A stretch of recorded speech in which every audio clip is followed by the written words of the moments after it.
31st week in ordinary time. Daily reading for Tuesday, November 3rd, 2020.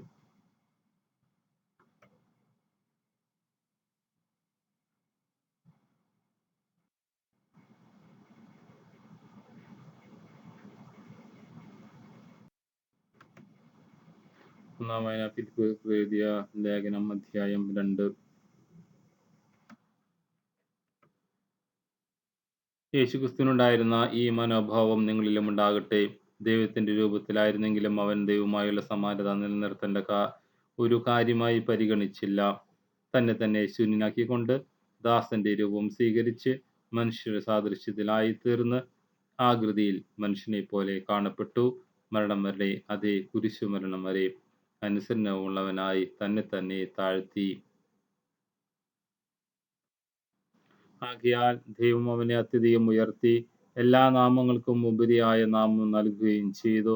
ഇത് യേശുവിന്റെ നാമത്തിന് മുമ്പിൽ സ്വർഗത്തിലും ഭൂമിയിലും പാതാളത്തിലുമുള്ള സകലരും മുട്ടുകൾ മടക്കുന്നതിനും യേശുക്രിസ്തു കർത്താവാണെന്ന് പിതാവായ ദൈവത്തിന്റെ മഹത്വത്തിനായി എല്ലാ നാവുകളും ഏറ്റുപറയുന്നതിനും വേണ്ടിയാണ്. സങ്കീർത്തനങ്ങൾ അധ്യായം 22. ദരിദ്രർ ഭക്ഷിച്ചു തൃപ്തരാകും. കർത്താവിനെ അന്വേഷിക്കുന്നവർ അവിടുത്തെ പ്രകീർത്തിക്കും. അവർ എന്നും സന്തുഷ്ടരായി ജീവിക്കും. ഭൂമിയുടെ അതിർത്തികൾ കർത്താവിനെ അനുസ്മരിക്കുകയും അവിടുത്തെ അടുത്തേക്ക് തിരികുകയും ചെയ്യും. എല്ലാ ജനതകളും അവിടുത്തെ സന്നിധിയിൽ ആരാധന അർപ്പിക്കും. എന്തെന്നാൽ രാജ്യത്വം കർത്താവിൻ്റെതാണ്. അവിടുന്ന് എല്ലാ ജനതകളെയും ഭരിക്കുന്നു.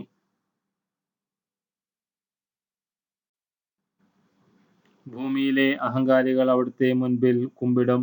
ജീവൻ പിടിച്ചു നിർത്താനാവാതെ പൊടിയിലേക്ക് മടങ്ങുന്നവർ അവിടുത്തെ മുൻപിൽ പ്രണമിക്കും. പുരുഷാന്തരങ്ങൾ അവിടുത്തെ സേവിക്കും. അവർ ഭാവി തലമുറയോട് കർത്താവിനെ പറ്റി പറയും.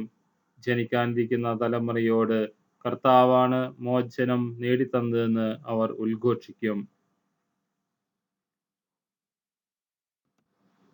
വിശുദ്ധ ലൂക്കാ എഴുതിയ സുവിശേഷം അധ്യായം 14. വിരുന്നിന്റെ ഉപമ. അവനോട് കൂടി ഭക്ഷണത്തിനിരുന്നവരിൽ ഒരുവൻ ഇത് കേട്ടിട്ട് അവനോട് പറഞ്ഞു, ദൈവരാജ്യത്തിൽ അപ്പം ഭക്ഷിക്കുന്നവൻ ഭാഗ്യവാൻ. അപ്പോൾ യേശു അവനോട് പറഞ്ഞു, ഒരുവൻ ഒരിക്കൽ ഒരു വലിയ സദ്യ ഒരുക്കി വളരെ പേരെ ക്ഷണിക്കുകയും ചെയ്തു. സദ്യയ്ക്ക് സമയമായപ്പോൾ അവൻ ദാസനെ അയച്ച് ക്ഷണിക്കപ്പെട്ടവരെ അറിയിച്ചു, വരുവിൻ, എല്ലാം തയ്യാറായിരിക്കുന്നു. എന്നാൽ അവരെല്ലാവരും ഒന്നുപോലെ ഒഴികഴിവ് പറയുവാൻ തുടങ്ങി. ഒന്നാമൻ പറഞ്ഞു, ഞാനൊരു വയൽ വാങ്ങി അത് പോയി കാണേണ്ടിയിരിക്കുന്നു. എന്നെ ഒഴിവാക്കണമെന്ന് ഞാൻ അപേക്ഷിക്കുന്നു. മറ്റൊരുവൻ പറഞ്ഞു, ഞാൻ 5 ജോഡി കാളകളെ വാങ്ങി അവയെ പരീക്ഷിച്ചു നോക്കുവാൻ പോകുന്നു. എനിക്ക് ഒഴിവ് തരണമെന്ന് അപേക്ഷിക്കുന്നു. മൂന്നാമതൊരുവൻ പറഞ്ഞു, എൻ്റെ വിവാഹം കഴിഞ്ഞതേയുള്ളൂ, അതിനാൽ എനിക്ക് വരാൻ നിവൃത്തിയില്ല. ആ ദാസൻ തിരിച്ചു വന്ന് യജമാനനെ വിവരം ധരിപ്പിച്ചു. ഗൃഹനാഥൻ കോപിച്ച് ദാസനോട് പറഞ്ഞു, നീ വേഗം പട്ടണത്തിന്റെ തെരുവുകളിലും ഊടുവഴികളിലും ചെന്ന് ദരിദ്രരെയും വികലാംഗരെയും കുരുടരെയും മുടന്തരെയും ഇവിടെ കൂട്ടിക്കൊണ്ടുവരിക. അനന്തരം ആ ദാസൻ പറഞ്ഞു, യജമാനനെ, നീ കൽപ്പിച്ചതുപോലെ ഞാൻ ചെയ്തു. ഇനിയും സ്ഥലമുണ്ട്. യജമാനൻ ദാസനോട് പറഞ്ഞു, നീ പെരുവഴിയിലും ഇടവഴികളിലും ചെന്ന് എൻ്റെ വീട് നിറയുവോളം ആളുകൾ അകത്തേക്ക് വരുവാൻ നിർബന്ധിക്കുക. എന്തെന്നാൽ ക്ഷണിക്കപ്പെട്ടവരിൽ ഒരുവനും എൻ്റെ വിരുന്ന് ആസ്വദിക്കുകയില്ല എന്ന് ഞാൻ നിങ്ങളോട് പറയുന്നു. Daily quote.